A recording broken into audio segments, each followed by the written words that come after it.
Welcome back to Vader TV. This is John Chenal, and I'm speaking today with Kevin Bromber, founder and CEO of NowLive.com.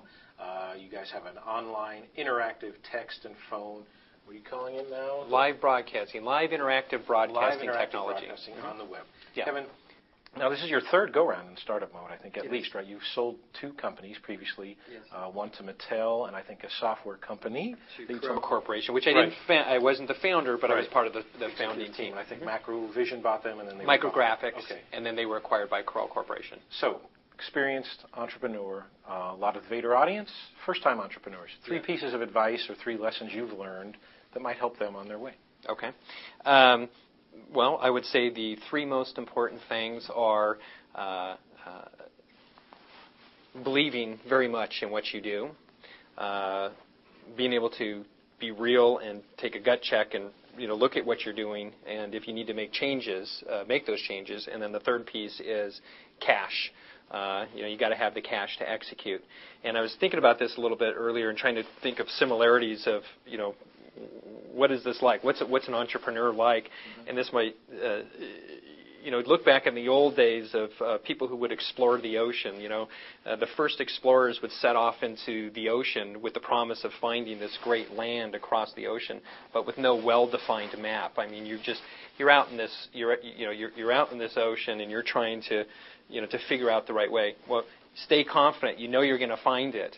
Right. But if you're going in the wrong direction, you got to be able to make that change. And eventually that your boat is your cash. When you run out of or your supplies, you're going to be set adrift at sea. So flexibility. I mean. Yeah, flexibility and just having the positive and the confidence, knowing that you're going to make it across. Because the second and third journeys, those are easier. But when you start, you're going into some uncharted water, and you've got to figure that out. So many entrepreneurs who are fundraising, which NowLive.com is, you said, looking for another funding round, the one to execute the business plan.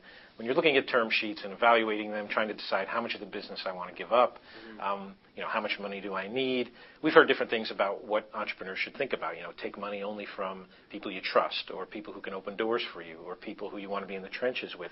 What is that you think when you're looking at these term sheets and saying yes or no? Because we often hear why VCs say yes or no. Why does an entrepreneur like yourself say yes or no to a certain investor? Well, if all things being equal, if you've got term sheets on the table, of course you're going to look at the people more closely in terms of who you're getting that money from, and you're going to want to have a relationship with individuals who can help further your cause. I mean, that really is very important. If they can pick up the phone, make a phone call, and help strategically make a deal, a strategic investor is fantastic. I mean, that's wonderful. But a lot of entrepreneurs, when they start out, that's not a luxury of having multiple.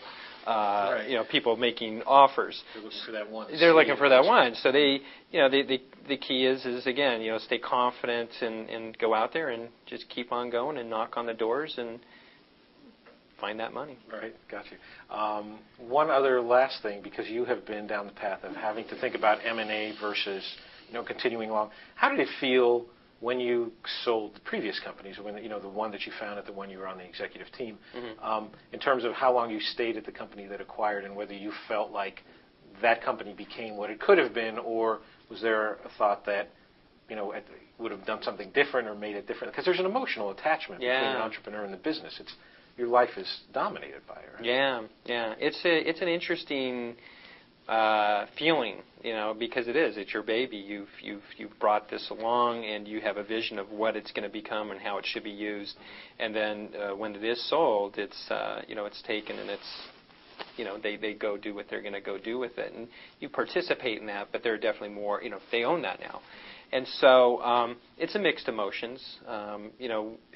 With the first company that we sold, that was a little bit less emotional, because with that, it was a product. It was a software product that was in a box that you sold through, CompUSA and Best Buy and that type of thing. And you're proud of what you've created, but there's only one direction to go with that. And that's make the next version and hopefully sell more of those units. But if you're building, let's say, a community and that type of thing, there's sometimes a little bit more of a an emotional tie.